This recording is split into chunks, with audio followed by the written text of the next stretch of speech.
আসসালামু আলাইকুম। জাস্ট ঘোরাঘুরির পক্ষ থেকে আমি শান মুন্না বলছি। আজকে আপনাদেরকে নিয়ে যাচ্ছি আগরতলার হেরিটেজ পার্কে। হেরিটেজ পার্কটা আগরতলা থেকে প্রায় 6 কিলোমিটারের মতো দূরত্ব হবে। তো আসার পরে জায়গাটা একটু উঁচু ছিল, মনে হচ্ছে কোনো টিলার মতো এরিয়া। আর আগরতলা থেকে অসংখ্য পাহাড়ি রোডঘাট আছে। তো আমরা আগরতলার এখানে যে টিলাটা দেখতেছি, এটা একটা পাহাড়ের মতোই উঁচু। তো প্রথমে গেটের মধ্যে খুব সুন্দর নান্দনিক গেটের মধ্যে ডিজাইন করা আছে। গেটের ভাস্কর্যটা অনেক সুন্দর ছিল। এখানে প্রবেশ মূল্য 20 রুপি। যাই হোক, আমরা 20 রুপি দিয়ে হেরিটেজ পার্কের ভিতরে প্রবেশ করলাম। প্রবেশ করে একদম সোজা চলে আসলাম এই রোডটা দিয়ে। এখান দিয়ে কিছু দূর আগানোর পরেই আমরা একটা ত্রিপুরা রাজ্যের ম্যাপ দেখতে পেলাম।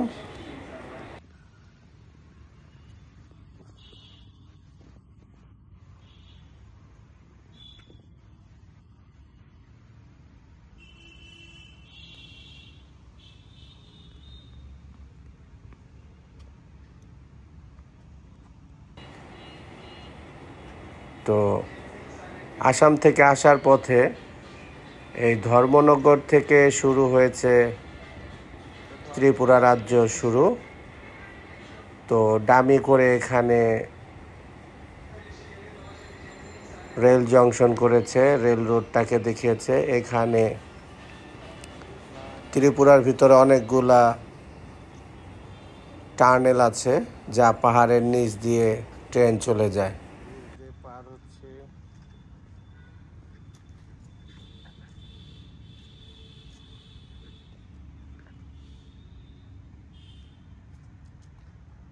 টোটাল ত্রিপুরা রেল জংশনটা এখান দিয়ে দিয়েছে। কিভাবে রেল স্টেশন কোথা থেকে কোথায় গিয়েছে ওর একটা ডিসক্রিপশন এখানে দেওয়া আছে। পাশাপাশি ত্রিপুরা রাজ্যের যতগুলা সুন্দর সুন্দর দর্শনীয় প্লেসগুলো আছে, সেই দর্শনীয় প্লেসগুলাকে হেরিটেজ পার্কে স্থাপন করে হেরিটেজ পার্কের সৌন্দর্যটাকে বৃদ্ধি করেছে।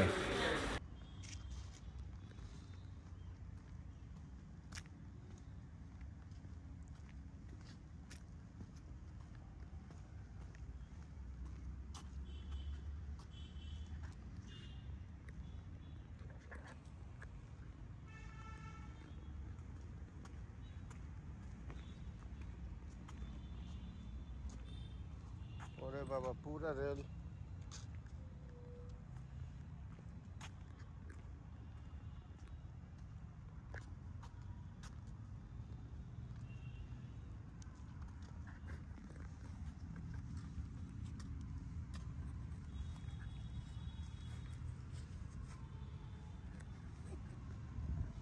পাহাড়ের নিচ দিয়ে গুহার ভিতর দিয়ে ট্রেন লাইন চলে গেছে।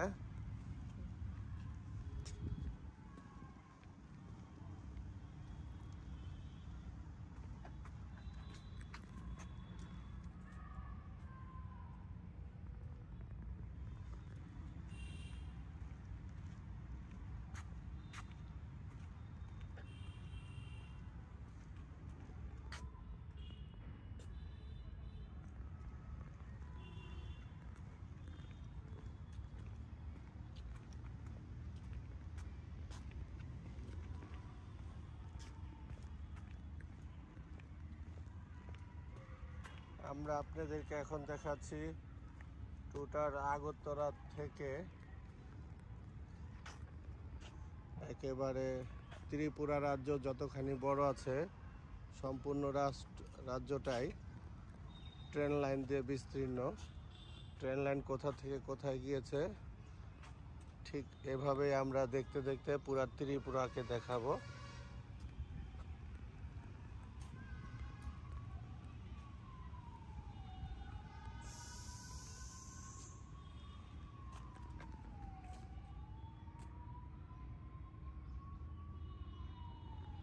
অজন্তা প্লেস, যেটা বর্তমানে রাজার বাড়ি এবং বর্তমানে ওটাকে জাদুঘর হিসাবে বানিয়ে রেখেছে।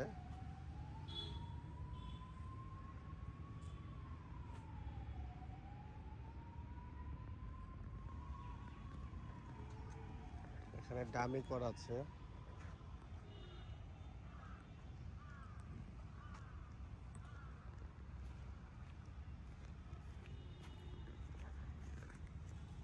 এটা হচ্ছে আগরতলা রেল স্টেশন। মূল রেল স্টেশন হলো এটা, আগরতলা রেল স্টেশন।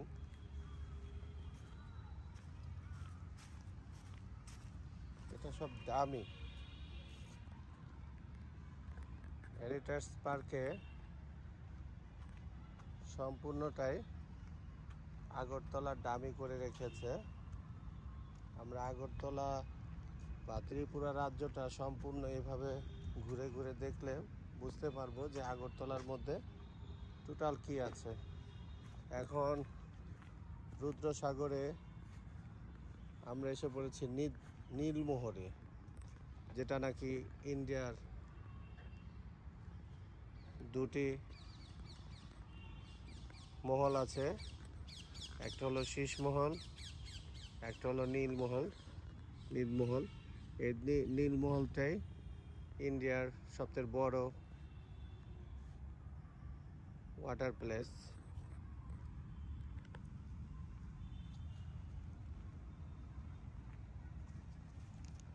এই জায়গাটা এখন আমি যাইনি, তবে ইনশাল্লাহ হয়তো আগামীকাল বা পরশুর মধ্যে আমি এখানে যাব। আবার সেই রেল লাইন ধরে এসে পড়লাম।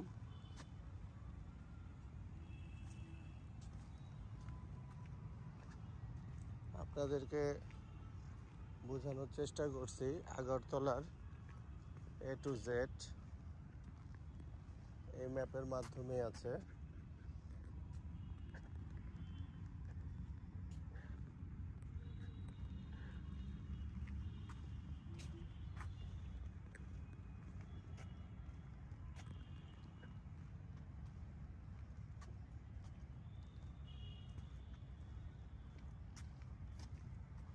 বন্ধুরা, আমরা কিন্তু রেল লাইন ধরে এঁকে বেঁকে যেভাবে রাস্তা গিয়েছে ঠিক সেইভাবে আপনাদেরকে দেখানোর চেষ্টা করতেছি। আগরতলা যা ত্রিপুরা রাজ্যের, এই রাজ্যের ভিতরে অসংখ্য পাহাড়ের নিচ দিয়ে টানেল গিয়েছে, ট্রেনের টানেল। অসংখ্য টানেল দেখতে পাচ্ছি ত্রিপুরা রাজ্যে, পাহাড়ের নিচ দিয়ে সব ট্রেন কিভাবে কোথায় গিয়েছে।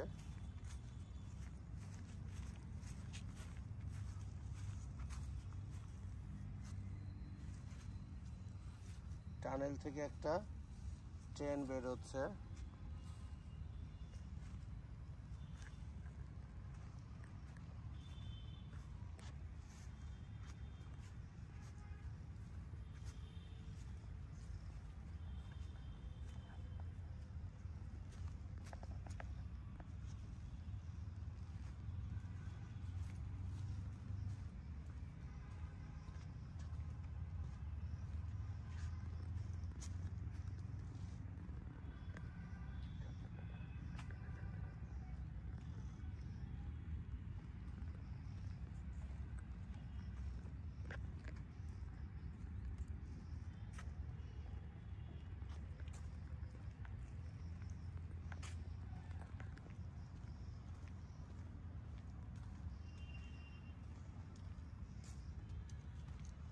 এ পর্যন্ত ট্রেন লাইন এসে শেষ হয়েছে।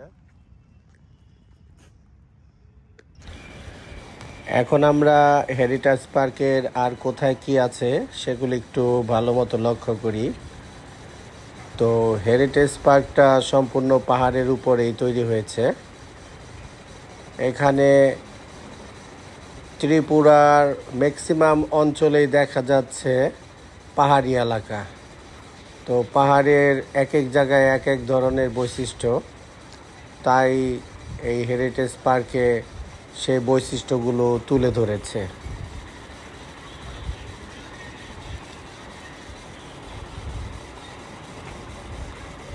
এখানে আসার পরে আমরা আশেপাশে চারিদিক দেখলাম, খুবই ভাল লাগতেছিল।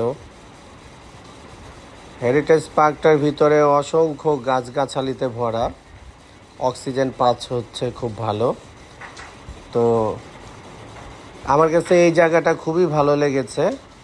এখানে একটা বড় করে স্টেজ করা আছে এবং এখানে গ্যালারির মতো করা আছে। সম্ভবত এখানে অনেক সময় হয়তো বা কোনো বড় বড় পার্টি হতে পারে, তাই এই গ্যালারিটা দেখার মতো।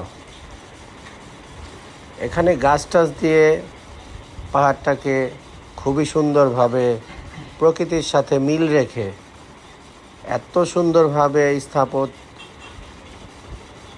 স্থাপিত হয়েছে, দেখলে মনে হয় একদম ন্যাচারালি। আসলে ন্যাচারালের মাঝেই তারা নতুন করে গাছ টাছ লাগিয়ে ন্যাচারালটাকে আরও সুন্দর করে ফুটিয়ে তুলেছে।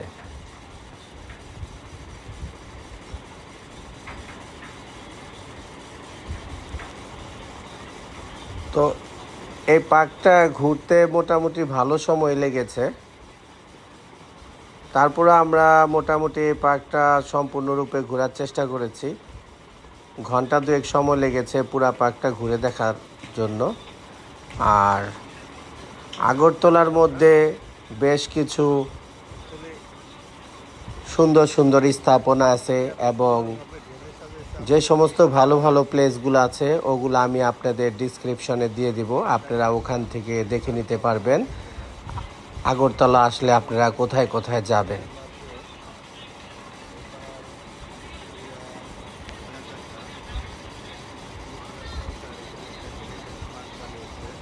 আগরতলা বাংলাদেশের একদম কাছের একটি অঙ্গরাজ্য ইন্ডিয়ার। তো বাংলাদেশের থেকে আগরতলা ঢুকতে ঢাকার থেকে যদি আসেন সর্বোচ্চ 2.5 হইতে 3 ঘন্টার মধ্যেই আপনি আগরতলা এই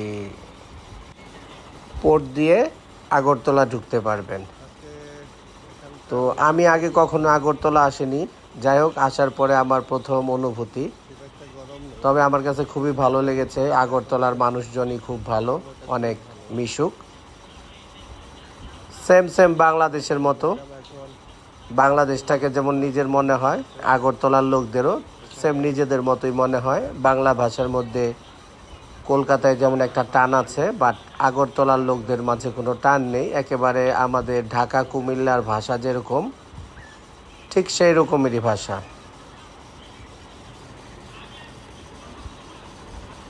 তো আমরা আগরতলা আজকে এই পার্কটা ঘোরার পরে আমরা চলে যাব হোটেলে। দুপুরে লাঞ্চ টাঞ্চ করে আবার বের হব, সিটি ঘুরবো এবং আমার আশা আছে উনাকুটি যাব এবং ভারতে যে 2টা জলমহল আছে সেই জলমহল, একটা নীলমহল আর একটা হলো শেষমহল।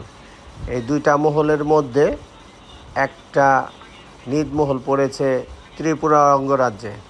তো আমরা ইনশাল্লাহ হয়তো আজকে না গেলেও কালকে নীলমহলটা দেখতে যাব। তো বন্ধুরা, আপনারা আমার পাশে থাকবেন।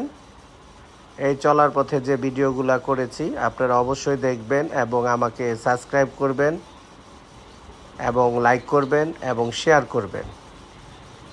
আপনাদের অনুপ্রেরণায় আমি আরও অনেক জায়গায় যাব। আমাদের পরবর্তী ভিডিও দেখার জন্য আপনাদের অবশ্যই আমন্ত্রণ রইল। আমরা ত্রিপুরার থেকে চলে যাব গুয়াহাটি, ওখান থেকে চলে যাব আবার মেঘালয়। তো বন্ধুরা, মাঝে আমার অনেকগুলা ভিডিও আসবে, এই ভিডিওগুলো আপনারা অবশ্যই দেখবেন। আমার এই ভিডিওগুলার পরবর্তী দেখতে হলে আপনাকে অবশ্যই সাবস্ক্রাইব করে রাখতে হবে।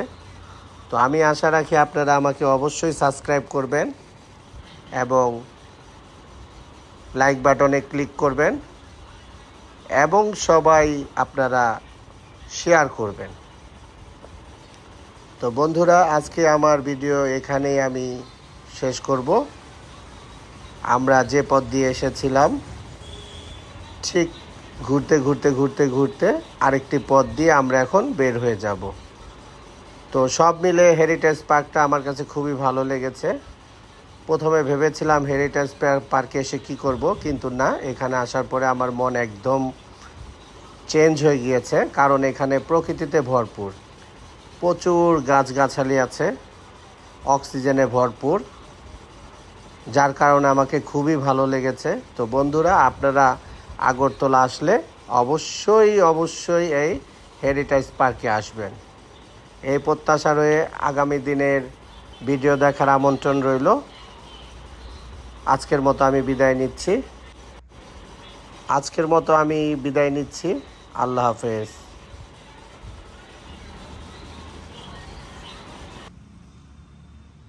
ম্যাক্সিমাম গাছের মধ্যে এরকম করে খুব হাতের কারুকার্য করে ডিজাইন করে রেখেছে।